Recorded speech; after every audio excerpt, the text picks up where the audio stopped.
अध्ययन करेंगे नाभिक की संरचना।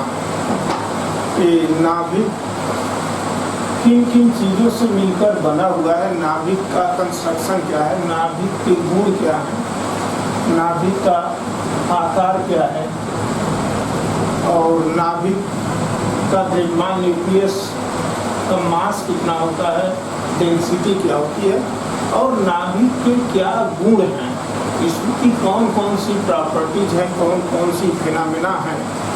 तो हम लोग इसका अध्ययन करेंगे कि what are the properties, shape, size and density of the nucleus. तो अभी पिछले क्लास में हम लोग पढ़े थे कि एटम के विषय में पढ़े थे कि एटम क्या है। तो एटम के विषय में जो बताया गया आपको, तो उसमें बताया गया कि एटम जो होता है, परमाणु जिसको कहते हैं, प्रत्येक परमाणु जो है छोटे छोटे कणों से मिलकर बना होता है। प्रत्येक पदार्थ छोटे छोटे कणों से मिलकर बना होता है, इसी को परमाणु कहते हैं। Small element of the each substance is called atoms. तो हमने एटम्स के विषय में पढ़ा है और जानते भी हैं आपकी उसमें जो परमाणु है, प्रत्येक परमाणु की एक नाभिक होती है, प्रत्येक परमाणु की एक नाभिक होती है जो कि धन आवेशित होती है।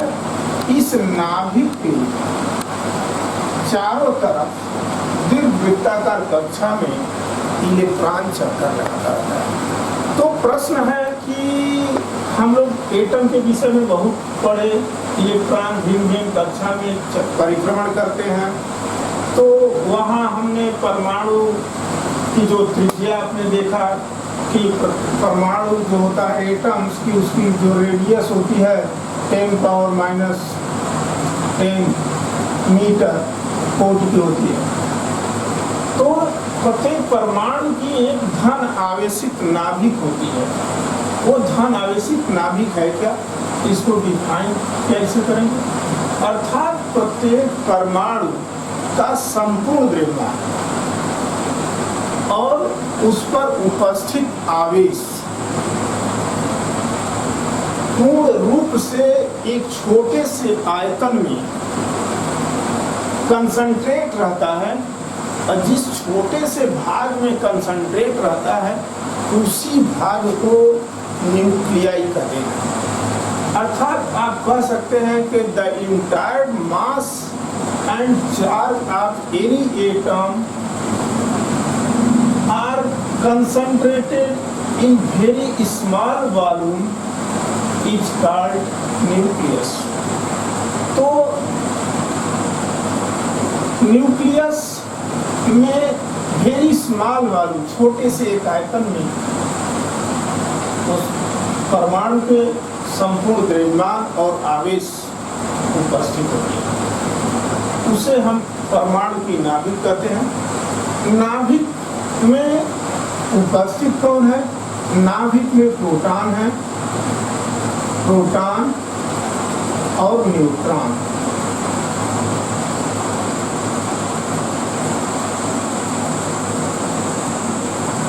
अर्थात नाभिक जो है प्रोटॉन और न्यूट्रॉन से मिलकर बनी है, प्रोटॉन और न्यूट्रॉन से मिलकर बनी है। तो प्रोटॉन और न्यूट्रॉन है, जैसा कि आप जानते हैं इलेक्ट्रॉन बाहरी ऑर्बिट में परिभ्रमण करता है। प्रोटॉन क्या है? प्रोटॉन तो 1h1 से प्रदर्शित करते हैं और न्यूट्रॉन को 0n1 से प्रदर्शित करते हैं। यहाँ 1h1 या प्रोटॉन को P से भी प्रदर्शित करते हैं, न्यूट्रॉन को N से भी प्रदर्शित करते हैं। 1 यहाँ जो है वह जो है चार्ज को प्रदर्शित करता है, और यहाँ इस पर जो लिखा है ये मास नंबर को प्रदर्शित करता है। तो यह मास नंबर हुआ, और यह क्या हुआ? प्रोटॉनों की संख्या हुई, जिसको एटॉमिक नंबर कहते हैं। तो प्रोटॉन के विषय में जान लीजिए।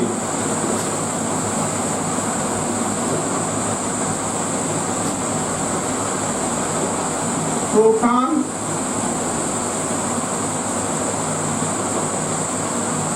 इस पर आवेश कितना होगा, आवेश चार्ज +1 होगा, +1e, या इसी को लिख देते हैं 1.67 × 10⁻27 kg। इसे एक मास यूनिट AMU भी कहते हैं, एक मास यूनिट भी कहते हैं। तो प्रोटॉन पर चार्ज +1 ही हुआ। प्रोटॉन पर का मास कितना हुआ, mass of the proton 1 AMU हुआ। तो इसलिए हम प्रोटॉन को जो सिंबल, प्रोटॉन का जो सिंबल है, प्रतीक है,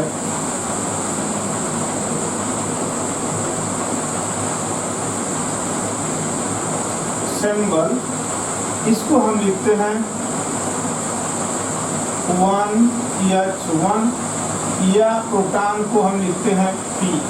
एक्चुअली इसका मतलब हम कह सकते हैं कि जो प्रोटॉन है हाइड्रोजन एटम का न्यूक्लियस है। प्रोटॉन क्या है, हाइड्रोजन एटम का न्यूक्लियस है।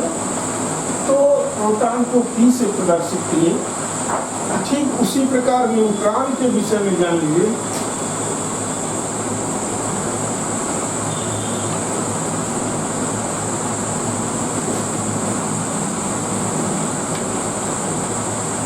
न्यूट्रॉन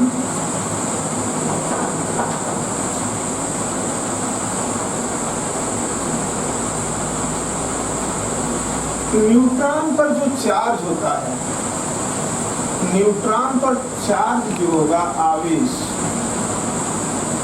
चार्ज की मात्रा 0 होगी।